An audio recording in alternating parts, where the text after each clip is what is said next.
आवश्यकता है। सबसे पहले है सेवा। यहाँ आप लोग जितने भी बैठे हैं, सभी के संयोग से तन मन धन, और अभी 12 बजे घंटी लगेगी और भोजन की सबसे पहली आवश्यकता है, वो बहुत लोगों के सेवा का ही परिणाम है। तो जीवन में, व्यवहारिक जीवन के लिए हमें किस प्रकार से अपने जीवन को बनाना चाहिए, सद्गुरु देव का सूत्र आप कई बार सुने हैं, प्रेम में स्वर्ग और अनासक्ति में मोक्ष।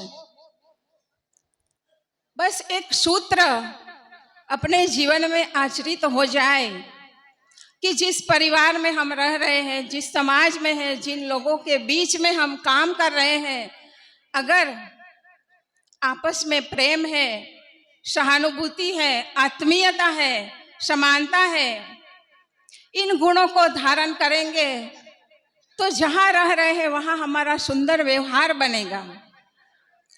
प्रेम ही मुख्य है जीवन को सुंदर बनाने के लिए। कोई व्यक्ति को हम मूल्यांकन करते हैं कि अमुक व्यक्ति बड़ा सुंदर है, बहुत अच्छा है, और किसी व्यक्ति को हम कहते हैं कि वो व्यक्ति बड़ा बुरा है, बड़ा खराब है, तो किस आधार पर हम मूल्यांकन करते हैं? उनकी सुंदरता से, उनकी विद्वता से, क्या उनकी और अन्य योग्यताओं से, धन संपत्ति से? इससे हम मूल्यांकन नहीं करते हैं। उनकी अच्छाई और बुराई, उनके स्वभाव से हम मूल्यांकन करते हैं कि जिसका स्वभाव सुंदर है, जिसका विचार सुंदर है, जिसकी वाणी मधुर है, उसी का जीवन सुंदर कहा जाता है। तो हमें अपने स्वभाव का सुधार करके अपने जीवन को अच्छी तरह सुंदर ढंग से बिता सकते हैं। सद्गुरुदेव ने कहा है कि जिस परिवार में हम रहते हैं उसमें अगर आपस में प्रेम नहीं है, आपस में ईर्ष्या द्वेष है, राग द्वेष है, समता और सहयोग नहीं है, तो हमारा जीवन नरक बन जाएगा। हमें अपने जीवन में स्वर्ग बनाना है कि नरक बनाना है, हर व्यक्ति के अपने हाथ में है। कोई ऊपर स्वर्ग की नरक नहीं है। इसी जीवन में हम अपने सद्गुणों को धारण करके, अच्छे विचारों को धारण करके अच्छे जीवन को बना सकते हैं, और अच्छा जीवन ही हमारे सुख शांति का आधार है। बाकी संसार में देखते हैं कि धन वैभव खूब है, समाज में मान प्रतिष्ठा है, गाड़ी बंगला है, करोड़ों की संपत्ति है, लेकिन उसके जीवन में भी तनाव है, टेंशन है, डिप्रेशन है। क्यों? क्योंकि जो सिद्धांत है जीवन जीने का, ईमानदारी, नैतिकता, सद्गुण, सदाचार, अगर ये धारण नहीं हुआ है तो तनाव आना ही है।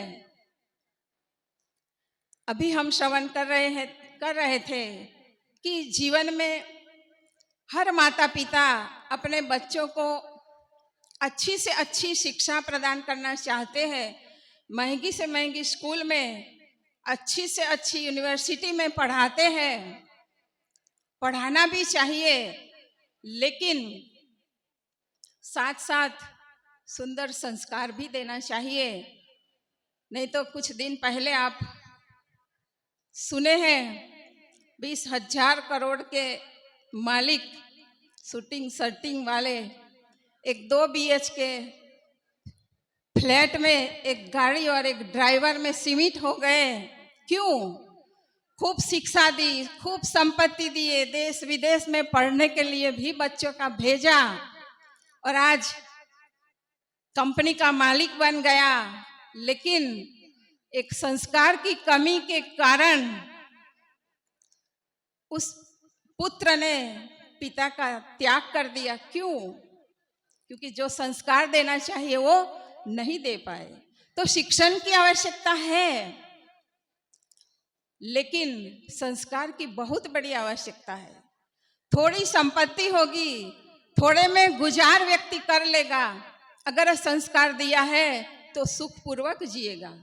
लेकिन खूब संपत्ति दे दो लेकिन संस्कार ना दो तो अपना जीवन तो खराब होगा ही, साथ साथ उस बच्चे का जीवन भी खराब होगा। तो हम सत्संग किस लिए करते हैं? हम अपने जीवन में सद्गुण सदाचार धारण करें, और साथ साथ जो हमारी साध्वी बहन बताई थी कि माता की कितनी बड़ी जवाबदारी होती है, कितनी बड़ी जिम्मेदारी है। बच्चा पैदा करना सरल है, लेकिन उसको संस्कारित करना, उसको अच्छा मार्ग बताना, ये सरल काम नहीं है, लेकिन करना ही पड़ेगा। और वो संस्कार बचपन से ही दिया जाता है।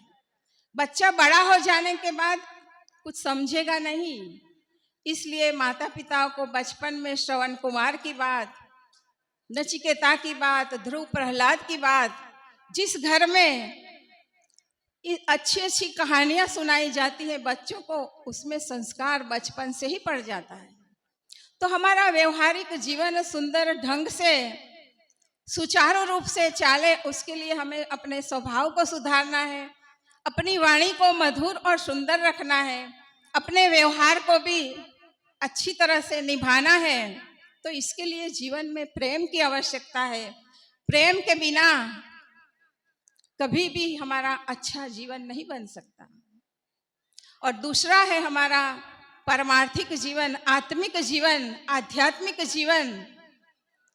हमें अपने आप को जानना है, मैं कौन हूं और मेरा क्या है। अगर हम गहराई से सोचें कि मैं कौन हूं, इस शरीर में बोलने वाला चेतन वही मैं हूं, और मेरा क्या है? ये शरीर भी मेरा नहीं है। एक दिन ये चेतन निकल जाता है, शरीर पड़ा रहता है। शरीर एक मिट्टी, उस समय कोई प्रकार का रिश्ता नहीं रहता है। जब तक जीवन है तब तक माँ माँ है, पिता पिता है, पुत्र पुत्र है, गुरु गुरु है, शिष्य शिष्य है। जिस दिन ये चेतन निकल जाएगा उस दिन सारा रिश्ता नाता समाप्त हो जाता है। तो उस चेतन को समझना है, मैं अजर अमर अखंड अविनाशी शुद्ध बुद्ध ज्ञान स्वरूप हूँ। मेरे में किसी प्रकार का कोई विकार नहीं है, ये तो ऊपर से ओढ़ा हुआ है, उसको हमें नष्ट करना है, अपने आप को जानना है। और हमारा यहाँ कुछ भी नहीं है। कहते हैं ना, खाली हाथ आए हैं और खाली हाथ जाना है। कुछ भी लेकर के नहीं आए हैं। जो कुछ भी हम यहाँ उपार्जित करते यहीं छोड़ के चले जाएंगे, लेकिन कुछ लेके भी आए हैं और कुछ लेकर के भी जाएंगे। वो है हमारा संस्कार। हम अपने कर्म संस्कारों को लेकर के आए हैं, उसी से ये जीवन का निर्माण हुआ है। और जब यहाँ से जाएंगे तो हमें अच्छे और बुरे जो कुछ भी कर्म करेंगे उसके संस्कार लेकर के जाएंगे। लेकिन हमें क्या लेकर के जाना है वो हमारे हाथ में है, क्योंकि लेकर के आए हैं उसका तो पता नहीं है। अभी वर्तमान में उसको हम भोग रहे हैं, लेकिन आगे अगर हम अच्छा जीवन जीना चाहते हैं, सुखपूर्वक जीवन जीना चाहते हैं, तो वर्तमान में हमें अच्छा जीवन बनाना पड़ेगा।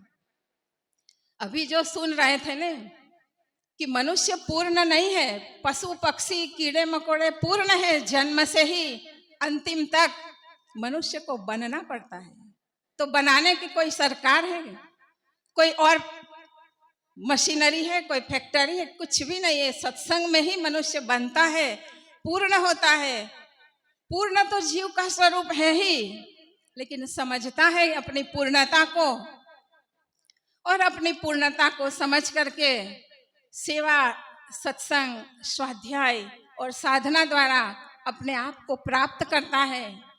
और बाकी जो कुछ भी है मेरे से अलग है, और जो सूत्र मैं कह रही थी, प्रेम में स्वर्ग और अनासक्ति में मोक्ष, तो जब तक हमारा प्रारब्ध रूप शरीर है, सद्गुरु संतों के द्वारा हमें अपने आप का बोध हो गया, हमें कहीं भटकने की आवश्यकता नहीं है।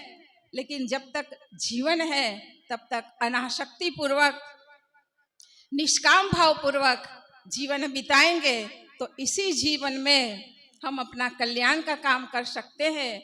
ऐसा सदगुरु कबीर साहब का परफेक्ट सिद्धांत, ऐसे संत गुरुजन मिल गए कि हमें कहीं भटकने की आवश्यकता नहीं है। दिल माँ खोज दिल ही माँ खोजो, यह करीमा रामा। राम कहो कि करीम, ये बोलने वाला चेतन ही है, उसको समझो, उसको समझ करके अपनी स्थिति बनाओ। और जब तक प्रारब्ध है, सबके साथ में सुंदर व्यवहार, और जो कुछ भी कर्म हो अनासक्ति पूर्वक, निष्काम भाव पूर्वक करते रहेंगे तो जियत न तरे हो मुए का तरी हो, जियत ही जो न तरे। जीते जी मुक्ति का अनुभव मनुष्य इसी जीवन में कर सकता है। और इसलिए हम संत गुरुजन से जुड़े हैं, दूर दूर से यहाँ पर आए हैं। किस लिए आए हैं?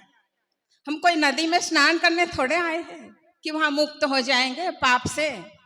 हम आए हैं सत्संग रूपी नदी में श्रवण करने के लिए, अपने आप को जानने के लिए, अपने जीवन को सार्थक बनाने के लिए।